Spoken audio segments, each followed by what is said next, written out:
કેમ છો વાલા વિદ્યાર્થી મિત્રો, સ્વાગત છે તમારું તમારી ચેનલ જેનું નામ છે કોમર્સ વિથ હિરેન. અને આપણે હમણાં કરી રહ્યા છે અકાઉન્ટ વિષયનું ચેપ્ટર નંબર 1 ધોરણ 12.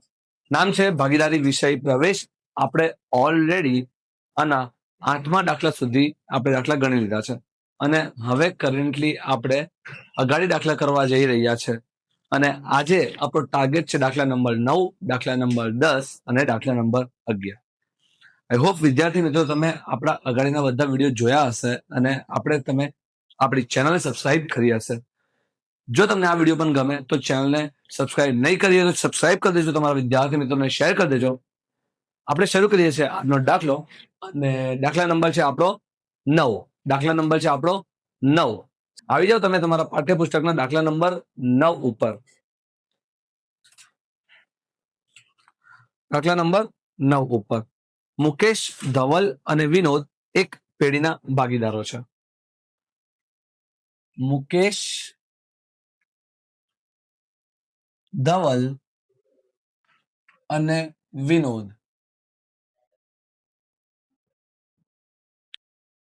એક ભાગીદારી પેઢીના ભાગીદારો છે. તેઓનું મૂડીનું પ્રમાણ 4:2:3 છે. મૂડીનું પ્રમાણ આપેલું છે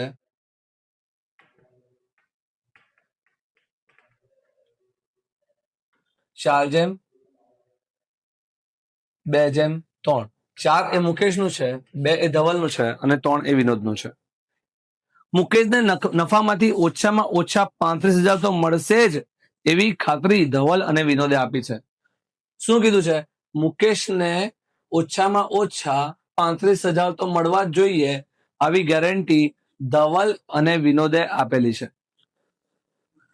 પેઢીના વર્ષનો નફો 90,000 થયો હોય, નફો આપણને થયેલો છે 90,000, કુલ પેઢીનો નફો છે, તો ભાગીદાર વચ્ચે નફાની વહેંચણી કેવી રીતે થશે? તો વિદ્યાર્થી મિત્રો તમારે હવે દાખલો શરૂ કરવાનો છે. આ તો મેં ખાલી વિગત લખી છે જેથી દાખલો કરવામાં આપણને ઇઝીનેસ રહે. શું કીધું છે? મુકેશ, ધવલ, વિનોદ ભાગીદારો છે.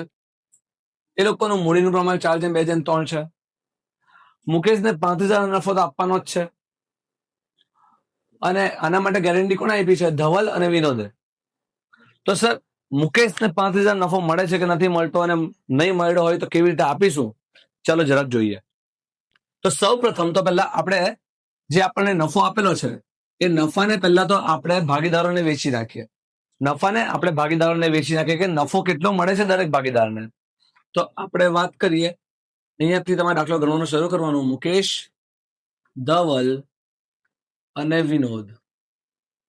મુકેશ, ધવલ અને વિનોદ આવી રીતે લખીને અહીંયા આપણે લખીશું વિગત નફાની વહેંચણી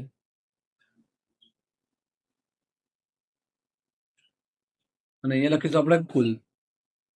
ચાલ પહેલા તો ત્રણે નફો કેટલો મળશે એની વાત કરીએ. આપણા દાખલામાં નફા નુકસાનનું પ્રમાણ આપેલું નથી. આપણા દાખલામાં નફા નુકસાનનું પ્રમાણ જ્યારે નથી આપેલું તો આપણે હંમેશા નફો સરખા પ્રમાણમાં વેચાય. હંમેશા સરખા પ્રમાણમાં વેચાય. સર તો આ શું છે? આ તો મૂડીનું પ્રમાણ છે. મૂડીના પ્રમાણ નફા નુકસાનના પ્રમાણ સાથે કોઈ લેવા દેવા હોતો નથી. નફા નુકસાનનું પ્રમાણ નથી આપ્યું એટલે આ લોકોનું નફા નુકસાનનું પ્રમાણ આવશે 1:1:1, એટલે કે સરખા પ્રમાણે.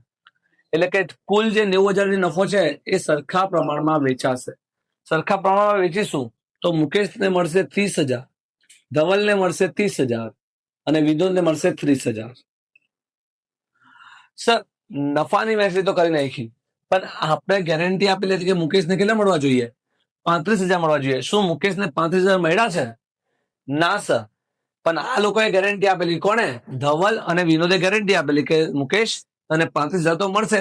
તો હવે જેને ગેરંટી આપી એ લોકો જ એને રૂપિયા આપશે. સર કેવી રીતે આપશે? તો એ લોકોને જે નફો મળ્યો છે એ નફામાંથી અમુક રૂપિયા એ મુકેશને આપી દેશે. સર ધવલ કેટલા આપશે અને વિનોદ કેટલા આપશે? ધવલ કેટલા આપશે અને વિનોદ કેટલા આપશે? આપણને ખબર છે 3:3 નું નફા નુકસાનનું પ્રમાણ કયું હતું? 1:1:1. 1:1:1. એમાં આ જે છેલ્લા બે છે એ ધવલ અને વિનોદનું છે. તો આ જે નફો છે જે ઘટે છે કોને આપવા માટે? મુકેશને આપવા માટે. એ પણ 1:1 ના પ્રમાણમાં જ. કોણ આપશે? ધવલ અને વિનોદ આપશે. એટલે કે મુકેશને આપવા માટે ઘટે કેટલા છે? 5,000 રૂપિયા. કેમ કે મુકેશને આપણે આપવાના કેટલા છે? 35,000 રૂપિયા.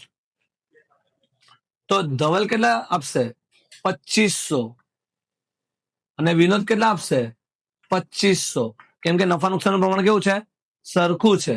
અને એને કરી દઈશું આપણે માઇનસ. અને મુકેશને મળી જશે 5. મુકેશને મળી જશે 5,000 પૂરેપૂરા. એટલે મુકેશને 30 ને 5 મળી ગયા 35,000. ધવલને 30,000 મળવાના હતા, એમાંથી 2,500 ઓછા મળશે એટલે 27,500. અને વિનોદને 30,000 માંથી ઓછા મળશે 2,500 એટલે 27,500. તો છેલ્લે તમારે લખી દેવાનું કે મુકેશને મળતી રકમ 35,000, ધવલને મળતી રકમ 27,500 અને વિનોદને મળતી રકમ 27,500. દાખલો થઈ ગયો સમાપ્ત. કઈ અઘરું છે? કઈ અઘરું છે? એકદમ ઈઝી, એકદમ ઈઝી. આઈ હોપ વિદ્યાર્થી મિત્રો તમને આ દાખલો સમજ પડી હશે. આપણે વધવાના છે અગાડીના દાખલામાં. તમારાનો સ્ક્રીનશોટ લેવો હોય તો લઈ લેજો, પછી આપણે વધીએ અગાડીના દાખલામાં. ચલો વિદ્યાર્થીઓ, હવે આપણે વધીએ આપણા નેક્સ્ટ દાખલા ઉપર, દાખલા નંબર 10 ઉપર.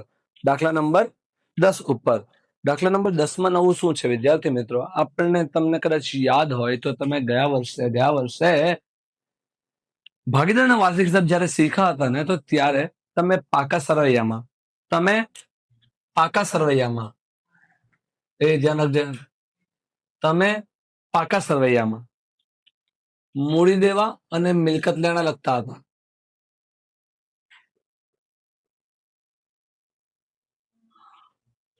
અને મૂડી દેવામાં તમે અહીંયા સ્ટાર્ટિંગમાં શું લખતા હતા? મૂડી.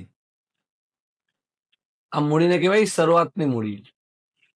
વત્તા લખતા હતા મૂડી વ્યાજ, વત્તા લખતા હતા નફો, માઇનસ લખતા હતા ઉપાડ, માઇનસ લખતા હતા ઉપાડ વ્યાજ, અને જે જવાબ આવે એ છેલ્લે બાર લખતા હતા. રાઈટ છે સર? કેમ આ સમજાવો છો? કેમ કે આપણા 10મા દાખલામાં આ જ કોન્સેપ્ટ કામ લાગવાનો છે. સર કેવી રીતે? તો જો આપણને ખબર છે શરૂઆતની મૂડી વ્યાજ અને નફો, આ ત્રણ શું થાય છે? પ્લસ થાય છે. અને આ બે શું થાય છે? માઇનસ થાય છે. આ જ વસ્તુને જો હું ખાતા સ્વરૂપમાં લખું તો આને આપણે કહીશું મૂડી ખાતું. શું કહીશું આપણે આને? મૂડી ખાતું.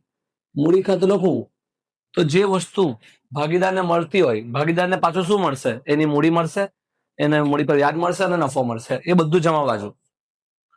એટલે અહીંયા હું લખું શરૂઆતની મૂડી વ્યાજ નફો. ઉપાડ અને ઉપાડ વ્યાજ માઇનસ થઈ જાય એટલે એને લખવાનું સામેની બાજુ, ઉપાડ અને ઉપાડ વ્યાજ. શરૂઆતની મૂડી અહીંયા આવે તો છેલ્લે આવે અહીંયા આખર મૂડી. સર આવું કેમ કહો છો? કેમ કે હમણાં દાખલા જે આપણે કરીશું એની અંદર આપણને કામ લાગશે. સર કેવી રીતે કામ લાગશે? ચાલો જોઈએ. આવી જાવ દાખલા નંબર 10 ઉપર. રઘુવીરની આખરની મૂડી 80,000 છે. રઘુવીરની આખરની મૂડી 80,000 છે, જેમાં ચાલુ વર્ષના ઉપાડના 12,500 તથા નફાના 17,800 ની અસર આપેલ છે. ઉપાડના 12,500 એના નફાના કેટલા છે? 17,800. શરૂઆતની મૂડી પર 6% લેખે વ્યાજ કેટલું ગણાય? તો સર કેવી રીતે કરવાનું? સૌ પ્રથમ આપણે જ્યારે દાખલો શરૂ કર્યો સીધો અહીંયા લખી દો આપણે મૂડી ખાતું. ગણતરી માટે મૂડી ખાતામાં મેં જે રીતે સમજાવ્યું કે આપણા દાખલામાં ખાલી 3 જ વસ્તુ આપેલી છે. એક આપેલી છે આપણને શું આપેલું છે? આખરની મૂડી આપેલી છે, ઉપાડ આપેલો છે અને નફો આપેલો છે. તો સર આખરની મૂડી તો આપણે અહીંયા લખીએ. જો મેં અહીંયા ફરવાનું બતાવ્યું છે. આખર મૂડી કેટલી આપેલી છે? આખરની મૂડી આપેલી છે આપણને 80,000. પછી આપેલું છે આપણને ઉપાડ ક્યાં લખીએ? અહીંયા લખીએ છીએ આપણે. કેટલું આપેલું છે આપણને? 12,500. અને નફો આપેલો છે આપણને 17,800. નફો આમ બધું આવે ને, કેમ કે જે ભાગીદારને મળે એ જમા બાજુ, જે ભાગીદાર પાસે લેવાનો એ ઉધાર બાજુ. બસ સર, હવે શું કરીએ? આપણે જેવી રીતે ખાતા બંધ કરતા હતા 11મા ધોરણમાં, એ રીતે બંધ કરવાના. જે સરવાળો વધારે હોય એ પહેલા બંને બાજુ રાખી દેવાનું. તો 80,000 ને 12,500 એટલે 92,000 ને 500. 92,000 ને 500 એમાંથી આ માઇનસ કરી નાખો તો સર આપણને જે ઘટતો હતો એ મળી જશે. શું ઘટ્યું હતું? શરૂઆતની મૂડી ઘટતી હતી. કેટલી એવી? 74,700. તો આપણી શરૂઆતની મૂડી આવી ગઈ અને દાખલામાં પૂછતા શું હતા? શરૂઆતની મૂડી ઉપર વ્યાજ પૂછતા હતા. તો હવે વ્યાજ ગણી નાખવાનું. અહીંયા ગણી નાખીએ. મૂડી પર વ્યાજ બરાબર 74,700 અને એના પર કેટલા ટકા કીધા છે? 6% કીધા છે. ગુણ્યા 6%, 4,482. તમારે ખાલી એક્ઝામમાં આટલું જ કરવાનું છે. તમે આનો સ્ક્રીનશોટ લઈ શકો છો અને આઈ હોપ વિદ્યાર્થી મિત્રો તમને આ દાખલો પણ ઇઝીલી સમજ પડી હશે. અને તમને આ કોન્સેપ્ટમાં સમજ પડી હોય તો વિડીયોને લાઈક કરી દેજો, તમારા વિદ્યાર્થી મિત્રોને આ વિડીયોને શેર કરી દેજો. અને તમને કોઈ ડાઉટ આવે તો કમેન્ટમાં લખી દેજો, તો હું એના ઉપર પણ એક સેપરેટ વિડીયો બનાવી દઈશ.